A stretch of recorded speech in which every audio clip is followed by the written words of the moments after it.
তো আপনাদের একটা উদাহরণ দিই আমি।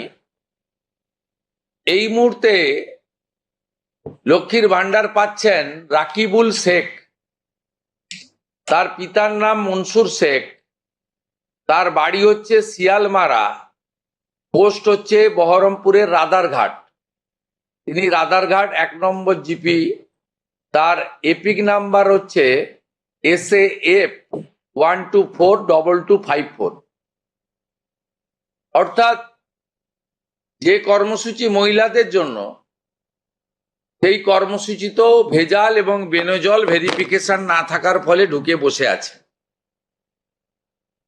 আমরা এই ফর্মে অনেকগুলি ক্লজ রেখেছি, খুব সিম্পল, এবং আমরা সহযোগিতা করব এবং বিডিও অফিস থেকে বিধায়কদের এই কাজে যুক্ত করা হবে।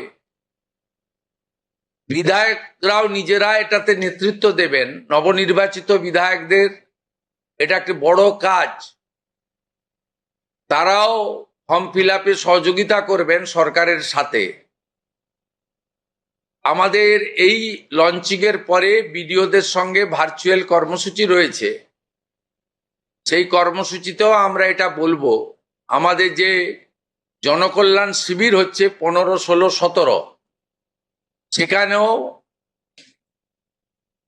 ফর্ম ফিল আপ করার বা সহযোগিতা করার, বা কেউ যদি কোনো একটি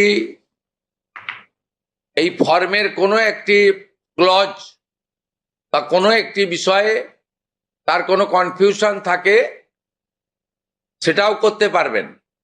আমরা এটাতে অন্নপূর্ণা যোজনার বেনিফিট যেমন দেব, তেমনি ফ্যামিলি ডাটাও সংগ্রহ আমরা এটাতে নতুন সরকার নতুনভাবে সংগ্রহ করতে চাই। আপনাদের সকলের সহযোগিতা প্রার্থনা করি।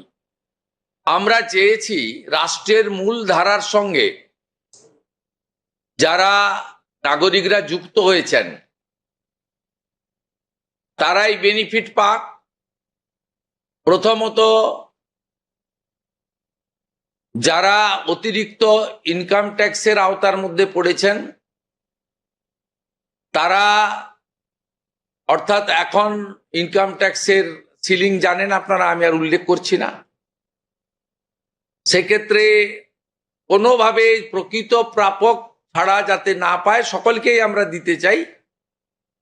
এবং যারা রাষ্ট্রের মূল ধারা, রাষ্ট্রের নীতি, রাষ্ট্রের নিয়ম ইত্যাদি মেনে যারা চলছেন, এ প্রকৃত ভারতীয় রাষ্ট্রবাদী এবং আর্থিকভাবে দুর্বল নারী শক্তি, মাতৃশক্তি, তারা যুক্ত হন, আবেদন করুন এবং আমাদের সহযোগিতা করুন। আমরা এই ফর্ম খানিক পরেই ওয়েবসাইটে দিয়ে দেব। আমাদের মাননীয় মন্ত্রী অগ্নিমিত্রা পাল মহোদয়া এবং মাননীয় মুখ্য সচিব মনোজ আগরওয়াল মহোদয় পুরো ব্যবস্থাটাকে, প্রক্রিয়াটাকে সুন্দরভাবে পরিচালনার কাজ করবেন। একদিকে প্রশাসন, একদিকে জনপ্রতিনিধি। এবং এই কর্মসূচি, এই ফর্ম লঞ্চিংটা আমরা করলাম। আর আগামী সোমবার থেকেই আমাদের সরকারি বাসে মহিলাদের ফ্রি কর্মসূচি চালু হচ্ছে। আমরা এক্ষেত্রেও প্রাথমিকভাবে সমস্ত মহিলাদেরকে সুযোগ দিলেও পরবর্তীকালে এনরোলমেন্ট করে একটা কার্ড তাদের দিতে করব, কারণ যাতে এই লক্ষ্মীর ভান্ডারের মতো ওখানেও মহিলা ব্যতীত অন্য কেউ যাতে এই সুযোগের অসদুপায় ব্যবহার করে মিসইউজ না করতে পারে, সেটাও আমরা পরবর্তীকালে করব। আপাতত আমরা সেক্ষেত্রে সকলকেই সুযোগ দিচ্ছি। এবং অন্নপূর্ণা যোজনা যা আমাদের ম্যানিফেস্টো সংকল্পপত্রে ছিল, আমরা এটা লঞ্চিং করে দিলাম। ফর্ম ফিল আপে সহযোগিতা করুন এবং এই সুযোগ গ্রহণ করুন। প্রতি সপ্তাহে আমাদের মাননীয় মন্ত্রী অগ্নিমিত্রা পাল প্রেস ব্রিফিং করে প্রতি সপ্তাহে কতজন এনরোলমেন্ট হলো সেটা সাংবাদিক বন্ধুদেরকে জানিয়ে দেবেন। 3 তারিখে আমি এবং আমার অন্যান্য ক্যাবিনেট কলিগরা থেকে আমরা ট্রান্সফারের কাজ শুরু করব।